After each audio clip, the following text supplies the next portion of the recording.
Hey guys, and welcome to CANNAMAntv. My name is Connor McLeod, and in this interview, I speak with medical cannabis campaigner Lisa Quarrel.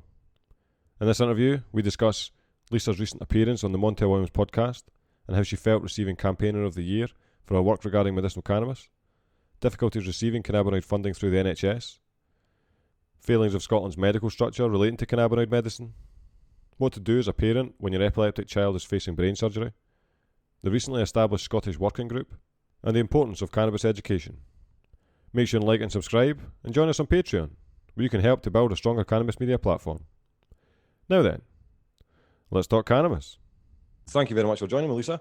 You're welcome. Thanks for having me back again. A lot's happened in the past year since I last spoke to you, but the most recent one, obviously, is you just appeared on the Montel Williams show. Congratulations. Thank you. Yeah, it was a bit surreal, but it was amazing. It was a good experience. Definitely one that I'll put down in my memory box. It's good that the coal situation's been reached so far. That was one of the noticeable things. Yeah, because they contacted me. They had been doing a bit of digging into mums that were fighting for their kids in America, right, and came across Cole's story. So they reached out and asked if I would be on the show, which was great. Right. I think actually, because I watched some of it and it was like it mentioned at the very beginning that it was a movie they did or something like that. Is that right? That kids were doing the same thing? Yeah, they did. It's not Wikipedia, but it's something like that. Yeah. It was some kind of show that they did. I know that it's on, the link's on his YouTube page anyway. Right. The other thing I noticed as well is that is it right to say that was it East Kilbride Campaigner of the Year? Is that right? Yeah, I did. Yeah. Inspirational women of 2020. Yeah. Did you know that was happening? No, I had no idea. I actually only realised when I read the local paper and seen my face on the paper. Yeah. I had no idea.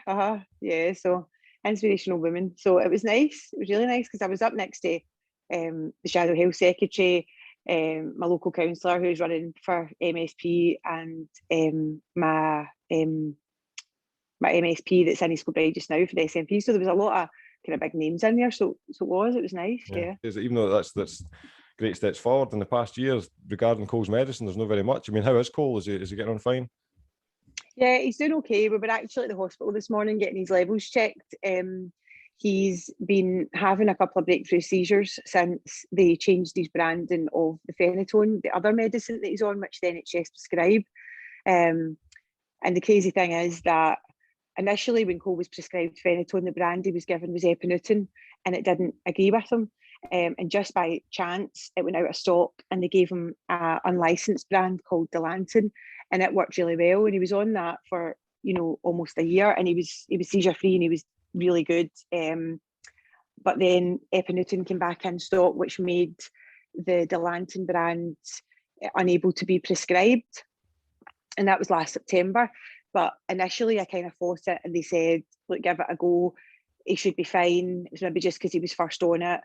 And I noticed the downward spiral straight away. And over the next kind of couple of months, it was more his behaviour. He was quite anxious and didn't want to leave my side. And then I contacted the hospital and said, look, this really isn't agreeing with him.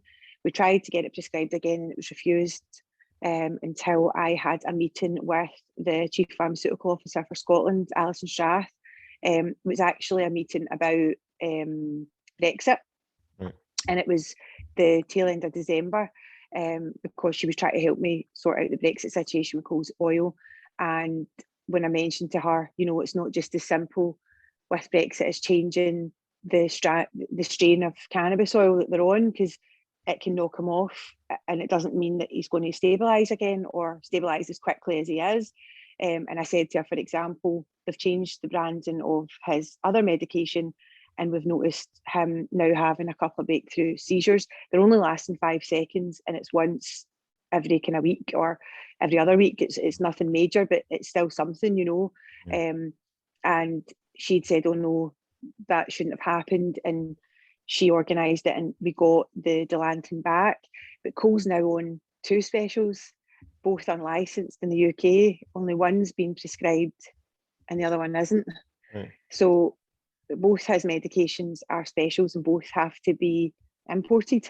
Which is the annoying thing for yeah, anybody that's not aware of that this is the issue, that they can't use cannabis medicine because it's unlicensed. This is the rhetoric we keep getting fed. yeah, calls on another medicine that's unlicensed and has to be imported from Canada, and yet it's okay. It's paid for through the NHS and it's prescribed. Don't get me wrong, I'm grateful, because at first his dad and I were kind of going, right, how much is this going to cost us now? Because we're £1,000 a month for his cannabis. If we have to start paying for Delanton, how much is that going to cost? But thankfully the NHS are covering the cost of that. But it is, again, it's an unlicensed special, so it's in the same category as his cannabis medicine. Yeah.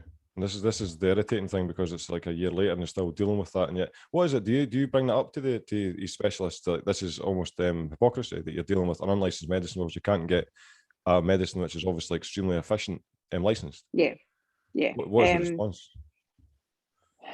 They just say that they're not willing to discuss cannabis medicine and they won't prescribe Bedrolite, and it's because that it's not because Bedrolite is so much as a special, but more to do with the fact that they don't have enough testing, and they have concerns for the growing brain. Coles Consulting is stuck like glue to the BPNA guidelines, and unfortunately they are unhelpful, to say the least, and don't encourage prescribing Bedrolite. Is because Coles been changed from its branding of phenatone, his levels have dropped right down to 5, which I just got a phone call there.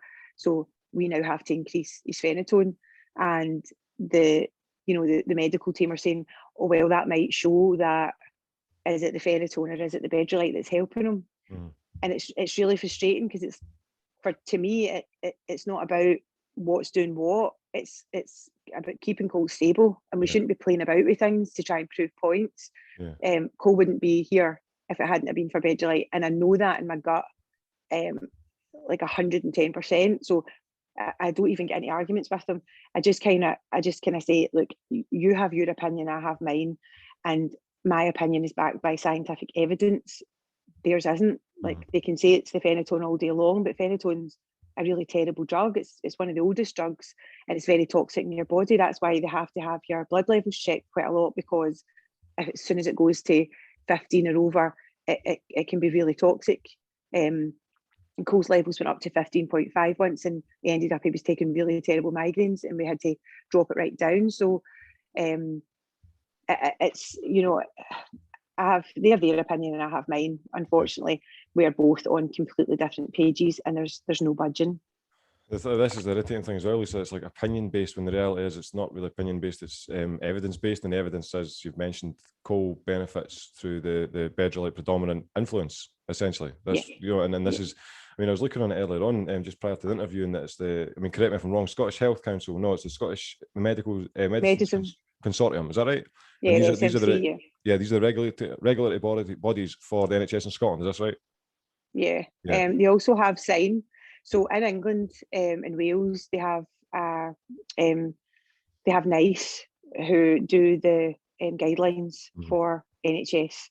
And NICE, although your Scottish government insists on referring to them quite a lot, they actually have no legal standing in Scotland.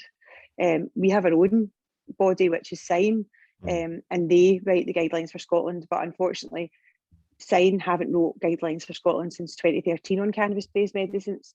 And when I questioned that for the CPO at my last meeting on my cross-party support group, the MSPs that were on the Zoom call with us were absolutely stunned. They couldn't believe that, as I was kind of saying, Matt Hughes, one of the other parents, had took NICE to court to basically say your guidelines are too restrictive.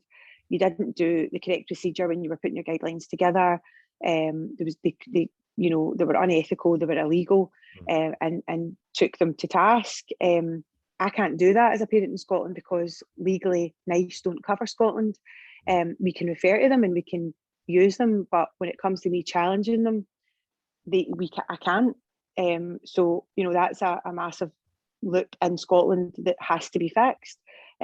That's with the CPO just now, and I'm waiting to hear back from her, and have done for over a month, to find out, where does that stand for Scotland, and when are SIGN going to update their guidelines so that we've got some cover in Scotland. Yeah, I mean, Sign also, they take a large amount of their influence through like Nice anyway. They're kind of implied Yeah. it's like a rhetoric. They just take it, and that's one of the things I noticed, that I think it was the National Institute for the Blind, that they criticised Nice for that exact thing. So that Scotland had managed to open up a particular medicine which prevented adults from going blind, and Nice was at conflict with this. So it does show, and that is down south. So there was 20,000 people that which was relatively unprecedented, that criticised Nice and contacted them directly directly because of the fact that the Scottish Medicines Consortium and Sign pushed through this anti-blind drug, whilst Nice and in England down south and all that, they didn't have it in place. So there is circumstances which show that you're able to still push through these circumstances with unlicensed medicines. That these are, it's like they pick and choose. Yeah, that's what's upsetting to me, is that the guidelines are exactly what that is. They're guidance. They're not law. If anyone goes against the guidelines, I suppose it kind of goes back to justification. If you're going to do something in your life, whether it feels right or wrong, if you've got the justification behind you, then you can prove that that's why you done it. Like me smuggling drugs for coal, it wasn't legal, but the reason I did it, for me, I believe it was fully justified. And I think that any clinician that looks at coal should be looking at the fact that it's fully justifiable now. It's been 2 years in March since Cole's been taking it. He went from being obviously unable to walk, talk and eat, lying in a hospital bed with the team round about him saying, we don't know what to do now. So it's not like they were saying, oh, here's all these great options. The only option they had was brain surgery, and the brain surgery wasn't even 100% on the cards. He had to have a pre-operation beforehand, which came with the risk of infection and death. And had he been a candidate for surgery, the surgery that he would have had would have left him in a wheelchair, paralysed down one side and partially sighted. So when you look at the fact that their excuse to not prescribe Cole his Bedrolite is through fear of the damage to the growing brain, you think, well, what's your alternative? Cutting it open, cutting it in half, taking bits away. But I mean, what damage is that causing to his growing brain? They've already removed a part of his brain. So to me, there's no justification there anymore, where I think they would be fully justified if they prescribed it. He's more than proved that this is the right combination, is the word I always use with his consultant, and he agrees that the current combination that Cole is on is the best he's been, and that's his phenatone and his Bedrolite. I'm not saying to anyone prescribe Bedrolite and I want him off phenatone. I'm saying prescribe Bedrolite, keep him on phenatone, because all I want is my wee boy to be seizure free and safe and having the best quality of life that he can have. There's nothing that can prove evidence wise that the phenatone's doing more than the Bedrolite and vice versa. And to me, I don't care. All I care about is that these two drugs together are working for my son. And if I had to take a bet, it would be on the Bedrolite, because the Bedrolite is obviously cannabinoids, cannabis, CBD, all of the, anything to do with the plant is all about healing. Phenatone isn't. So to me, you don't go from lying in a wheelchair to 3 weeks later running into school on a toxic drug. That just doesn't make sense. But they just keep arguing with me. That's the frustrating thing, the fact that they can argue with that. It just seems like they've got the blinders on with when you have to take. It's quite funny when you say that, if I was to place a bet, because that's the thing. One of them, as you perfectly mentioned, he's got to get his blood taken because they're so highly toxic. The other one is known to, like, the list of help is endless. So I think it's difficult to figure out which is better. It's like the writing's on the wall with this. Yeah, but they still, even today, said, if we put his phenatone up, and his seizures stop, that'll kind of, that should prove that phenatone is actually helping more than the cannabis. And I said, well, the last time anything was changed was because I dropped his cannabis, thinking I knew better than his dad. And it's all documented at the time. This isn't something I've just made up, and I sent a bad language text to his dad. Can I send keys? I made a mistake. But me doing that, when the hospital told me at that point to increase his phenatone, and I didn't, because I knew what I'd done. Yeah. So I thought, well, I'll increase his cannabis oil first back to where it was. If nothing changes and he continues to have seizures, then what I'll do is I'll increase his phenytoin. I wouldn't put my wee boy at risk. Mm-hmm. But what happened is I put his cannabis back to where it was, and he remained seizure free. And we had him seizure free for 18 months until they changed the brand of his phenytoin.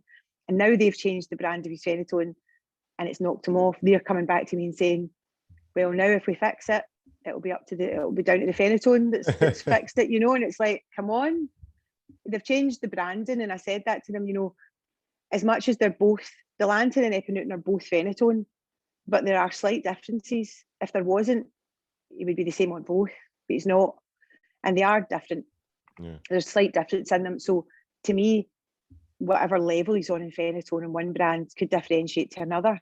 It doesn't prove anything. Yeah. It just proves that them messing about with phenytoin has knocked him off, and it's knocked the balance of his cannabis oil and his prescribed medicine. One of the things that's painfully apparent here, Lisa, is the polarised position between private clinicians and general practitioners through the NHS. That the polarised position regarding the perspective of cannabis. I'm aware that private consultants and clinicians are educated with cannabis, but the basis of it, the reason that this comes to mind is when I interviewed Charlene Lonza, recently. She said the same thing. She went to the doctor. There was no other options. Brain surgery, extremely tragic and very difficult to deal with options. And then she went down to private consultations, spoke to them, and she described it as, oh, this isn't the end, if I remember correctly. And she went, oh, another option, another option, another option, another option. If this doesn't work, we can try this. And it just seems like such a polarized position. I think when that gap gets bridged, then real progress, I think, can be made. I think that's a huge thing. I actually wrote to, I think it was 30 MSPs that I wrote a letter to recently. I had spoke to, he'll not mind me mentioning him, a parent, Stephen Gillen, who'd contacted me. He's just been in the newspapers recently. They're from Scotland, and I think it's Colburn he lives. Their daughter is in the position now where Cole was 2 years ago. And it's almost like carbon copy, tried all the medications, had brain surgery, it didn't work. The clinical team say, that's it. There's nowhere else to go now, brain surgery. And he reached out, spoke to me. And what upset me the most was they now know, the clinical teams in Glasgow know Cole's story.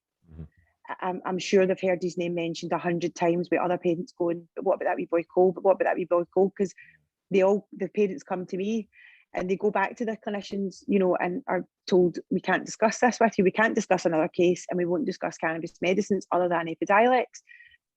What upsets me the most is these specialists that are part of our family, because Cole's clinical team have been in my life since he was 3 months old, and at one point we were never away from the hospital.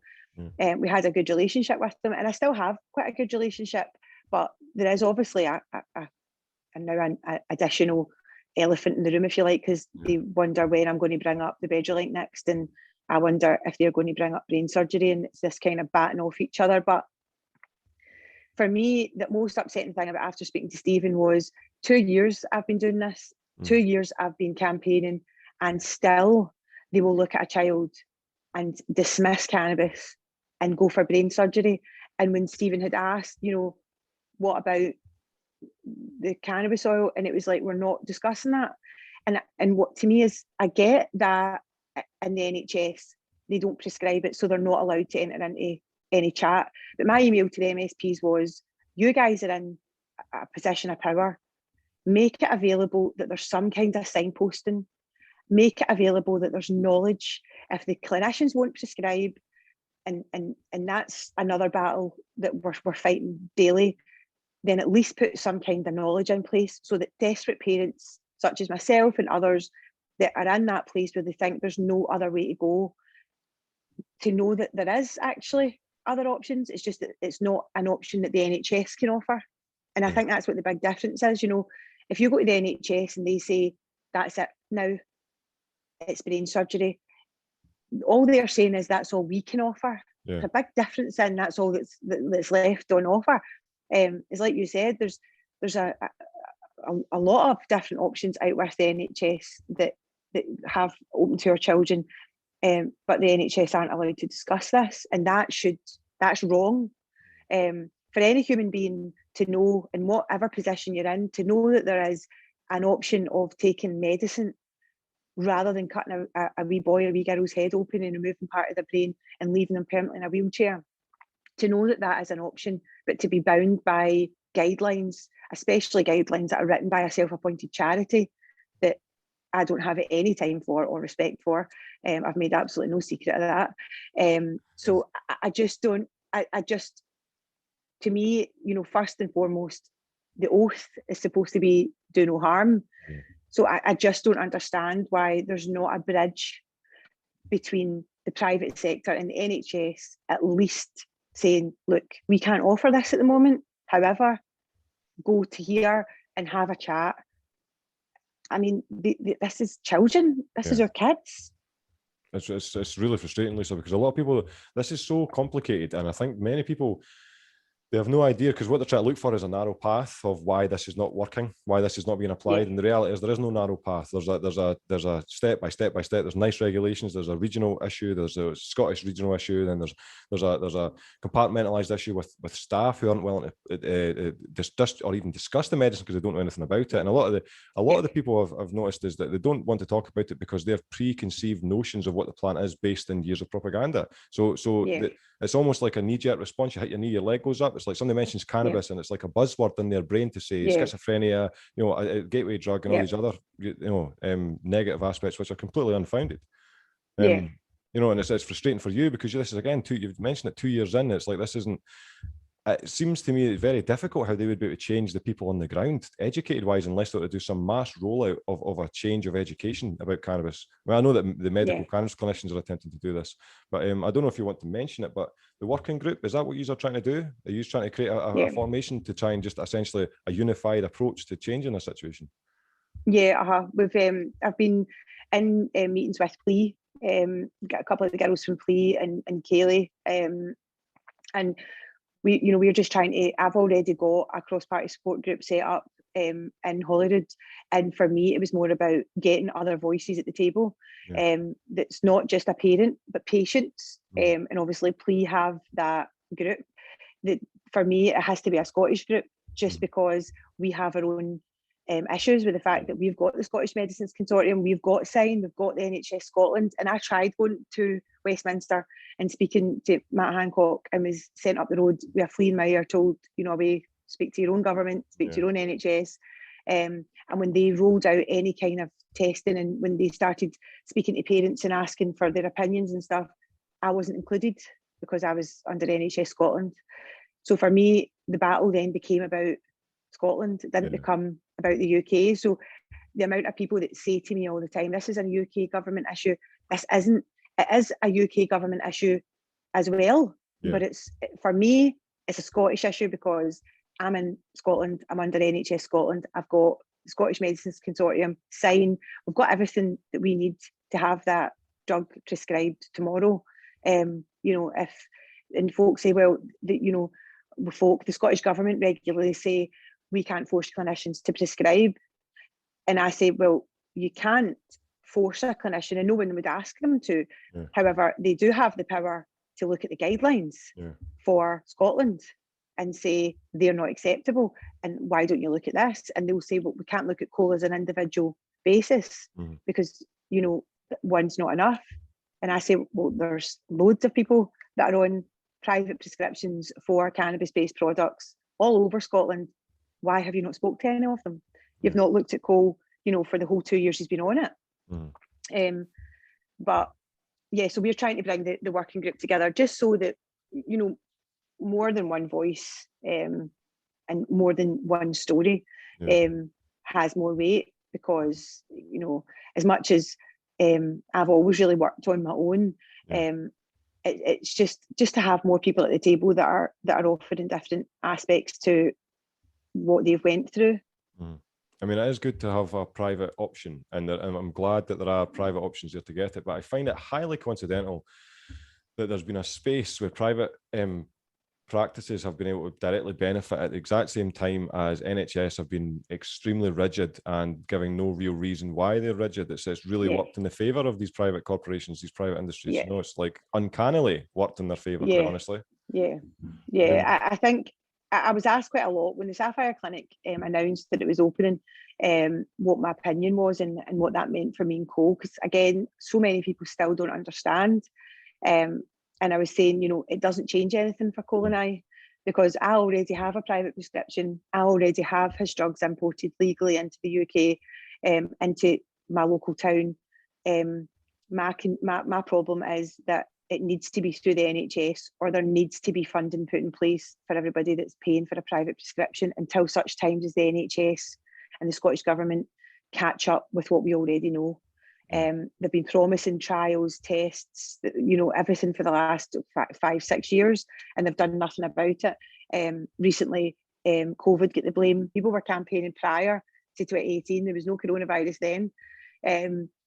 But yeah, the thing is, sorry, what I was going to say, Lisa, was that thing as well that they say about needing to get studies done and all that. Cole has a study. Cole he's 2 years in. Come on, this is first-hand evidence. This is not something that should be disregarded. And Cole is an isolated issue, but there are others. You can do. I mean, you've got Matt Hughes' son.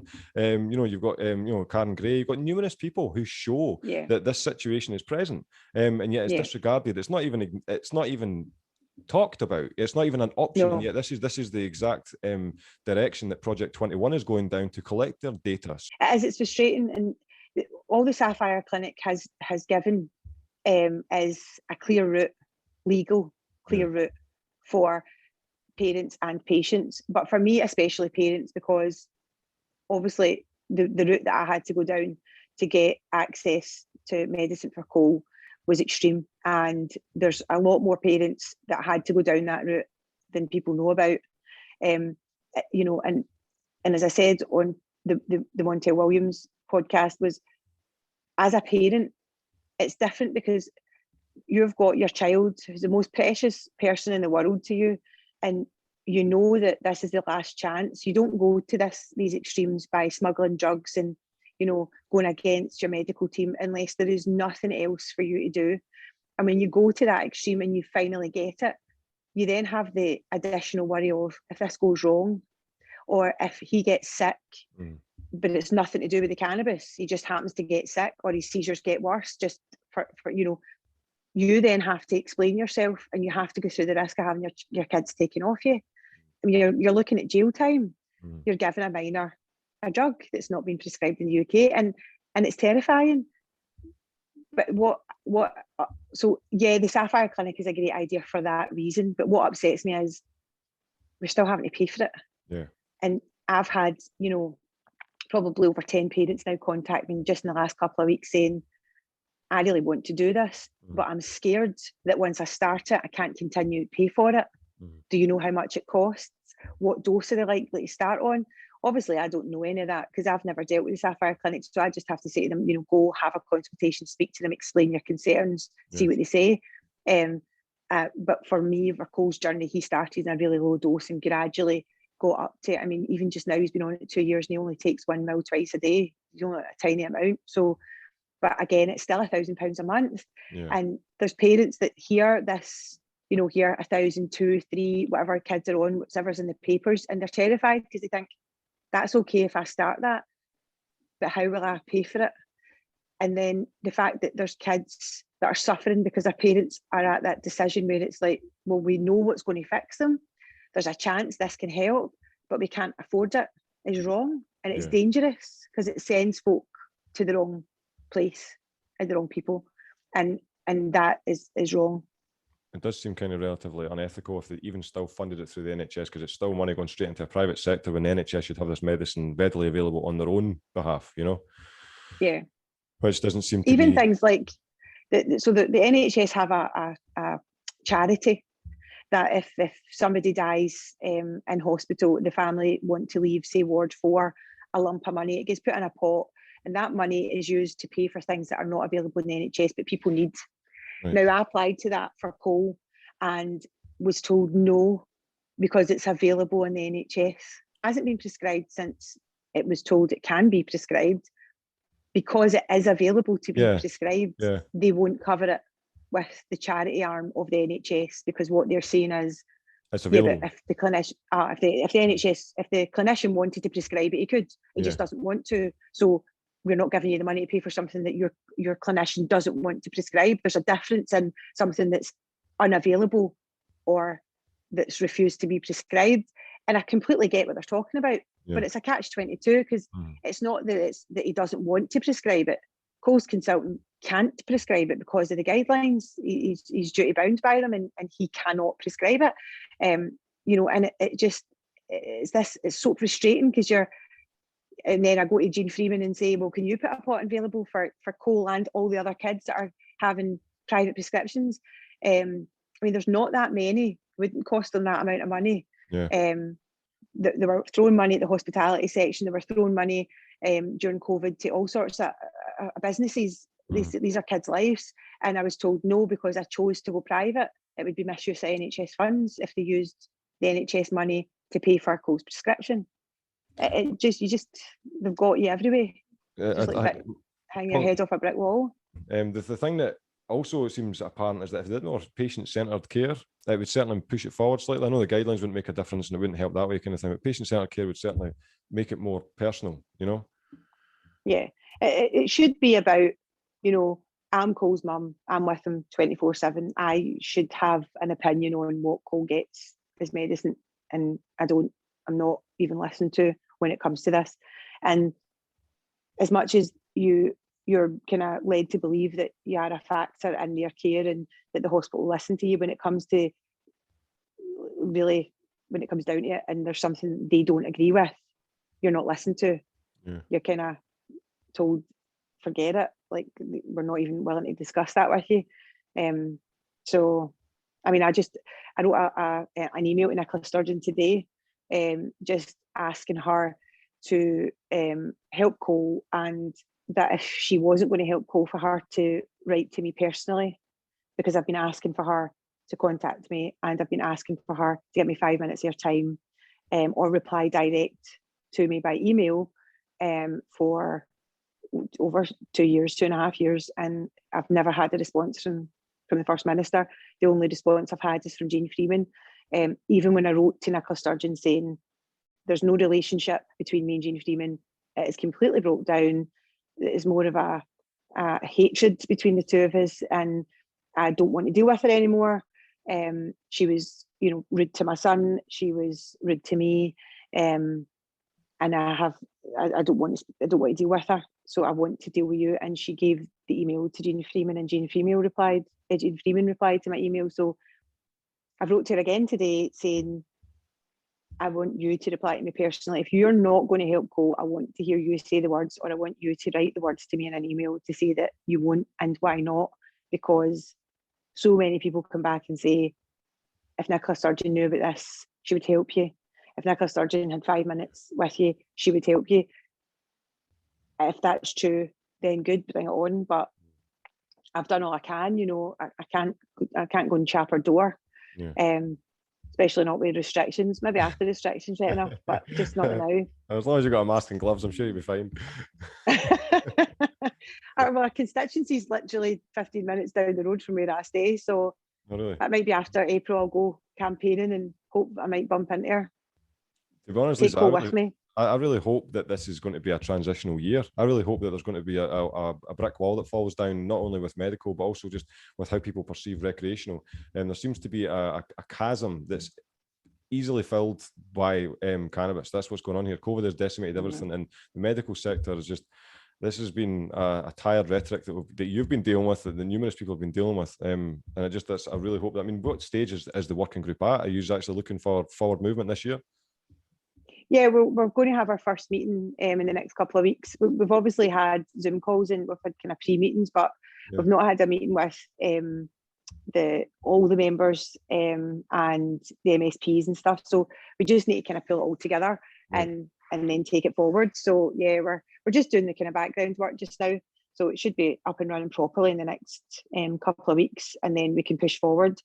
I'd imagine our first attack will be when the elections take place and we know who we're dealing with and who's in what place. Because if the SNP go back in power again, then we've got a new health secretary because Jean Freeman isn't standing again, which I'm I'm not devastated about. I think a fresh set of eyes and a fresh heart would be quite nice for somebody to take over that role.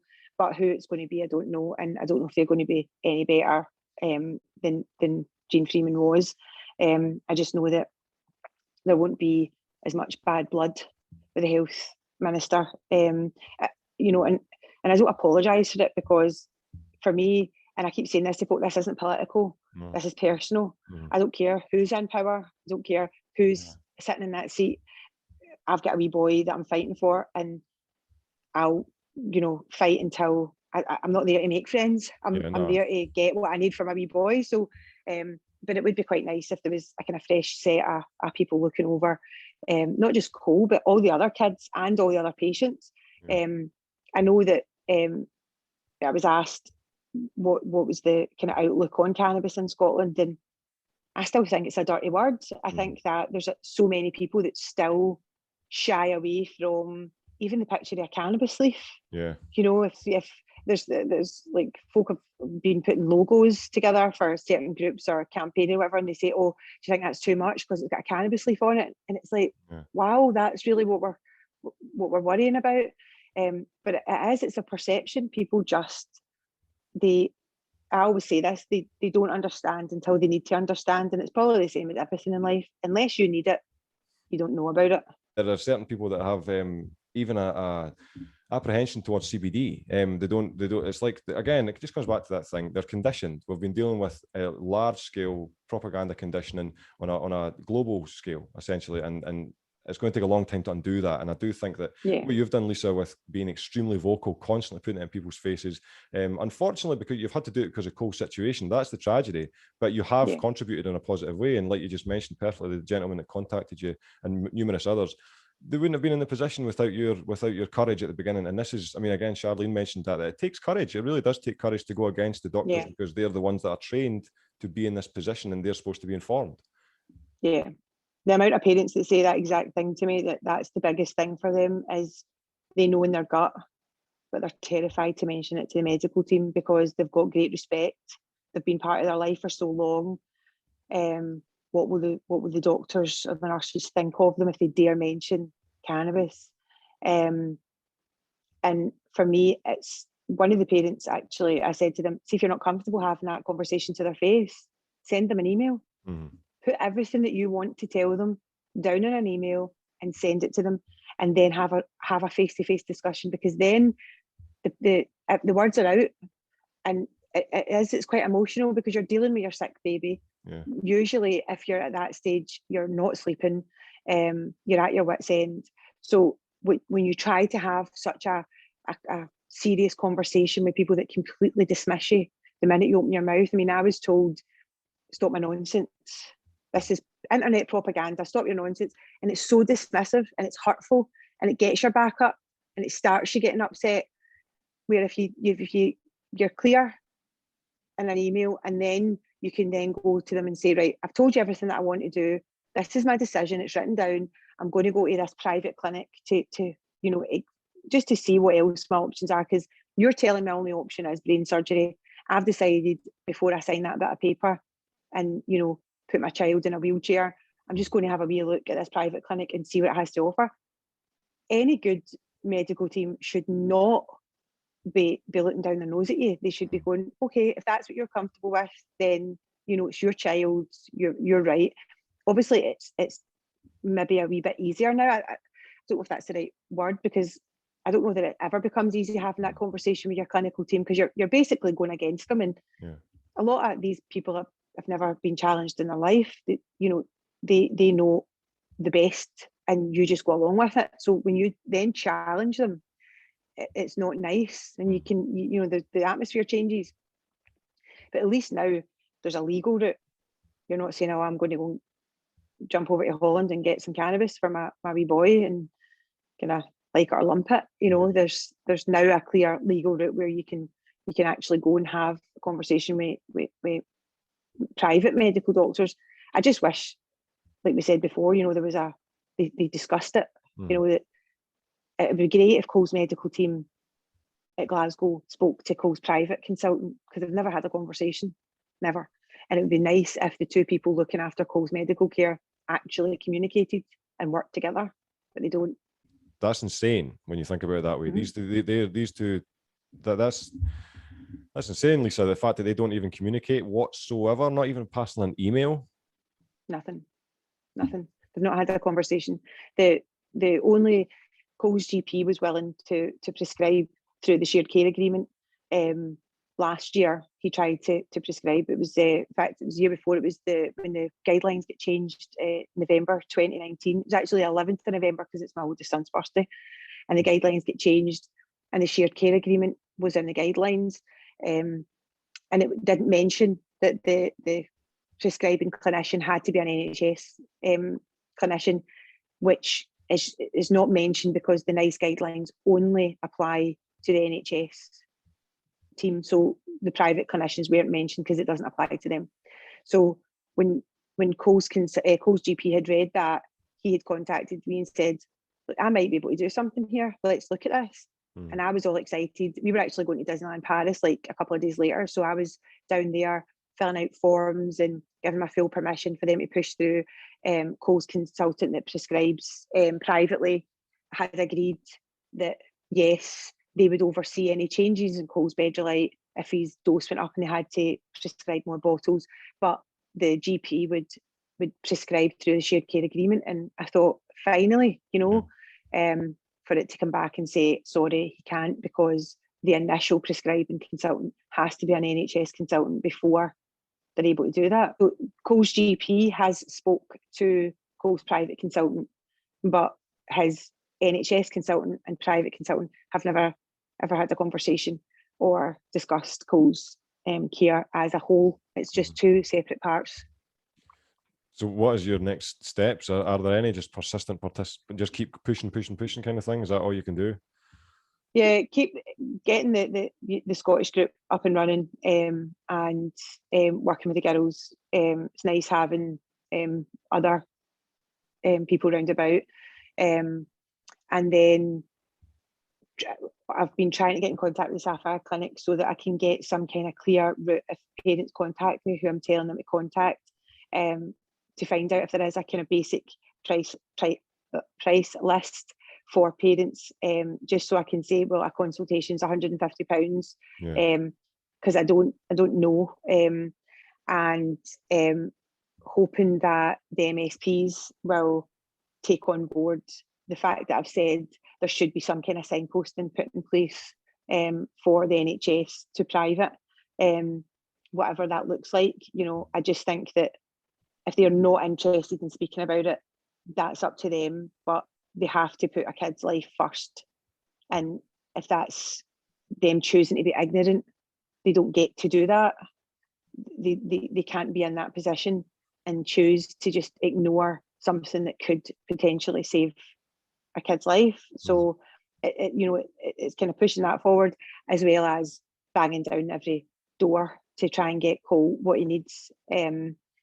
Just now it's obviously election time, so I've been contacting a lot of the MSPs and asking everybody else on my posts, tagging Scottish Government, tagging Nicola Sturgeon, and basically saying, why are you, like, I know they posted something about spending 60 million on swing parks. And I was just like, wow, you can spend 60 million on swing parks, but you can't pay for kids' medicine that's saving them their life. So I've just been a bit of a troll on social media. Just every time she posts, commenting, putting Cole's name in there. I've been putting posts out about Cole and tagging them all in it. And I mean, I think one of the posts I put out the other day has been shared over 200 times. But again, nothing has come back, not even a comment, not a message, not an email, nothing. So you'll be getting noticed, Lisa. You will be getting noticed. Like, you will be getting noticed. And what I have to say is, on behalf of everybody in Scotland that has children that are in this situation, thank you for doing this, because the reality is, unless somebody's rattling the cage, unless somebody's always putting their face right in the front of these people, there's never going to be any noise made. And the reality is, it's like, without individuals such as yourself, there would be no progress. There wouldn't be, if Matt Hughes and Ali Hughes weren't pushing towards nice, there'd be no progress. There'd be none of this stuff. Yous are crucial in order to cause change, because the reality is, individuals in the position of authority, they kind of sit in their hands and they kind of cherry pick what they choose to legislate, really. And unless they have a public response, they're never going to choose this as their cherry pick because there's so much stigma attached. Yeah, I think the last time I got noticed was a good friend of mine wrote a letter and threw a kind of throwaway remark in the email, which was, if we don't get a response, we'll just come and sit on your doorstep. And I was contacted the next day by the public order unit in Glasgow saying, are you organising a protest and you need to let us know? And I was like, I'm not, but I might be, and if I do, that's my right. I don't need to tell yous. And if I was, it would probably be a phone call just as I sat my bum down on the doorstep. But yeah, that was the last time that I was noticed. But again, it wasn't like a surgeon that contacted me, it was the public order unit at Aikenhead Road Police Office. Turns out it was a cop he worked with a cop that I used to work with. So they knew I wasn't a bad person and they knew Cole's story. So I think fortunately for me, 90% of people that have kids or don't have kids, if they were in my position, they would do exactly the same thing, and they know that none of this is through malice. This is all just me fighting for my wee boy. So no, honestly, Lisa, just keep pushing, because you're doing an absolute tremendous job on the behalf of like thousands of people that haven't even spoke up, people that don't even know that you will help them by this stage because the child hasn't been born, that kind of stuff. Like the amount of influence, it's really bizarre, that people do have a ripple effect in society, and I have no doubt that you're causing waves, most likely. But yeah, just essentially, I think we've covered everything. Lisa, you got anything that you'd like to say before we get going? No, I don't think there was anything else. There's probably loads of things that have happened that I forgot to mention, but we'll save that for the next one. Yeah, definitely. when I come on and say we've finally won. Yeah, the Scottish flag behind you, you'll be cheering. It'll be brilliant. What I'll do is I'll keep all the links in the description box below. Everybody wants to fund Cole's situation. I did see actually you managed to raise £8,000 through marathon running. That was tremendous. Oh yeah, it was. We actually did a really good successful month this month. There was a couple of people fundraising for Cole. There was a girl who'd raised over £1,000 doing keep fit classes, and one of my good friends, he'd walked so many kilometres every day for a month, and he raised over 1,000.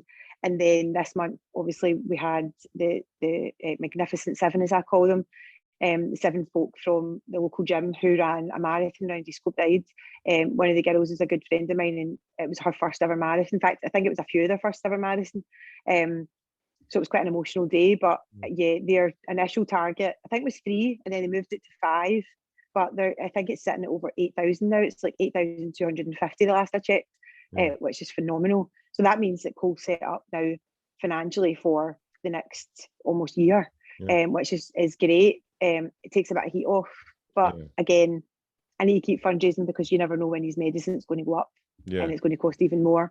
And I've kind of been complacent before, where I've thought, oh, I've got plenty, and then it disappears, and you think, oh crap, I need to start fundraising again.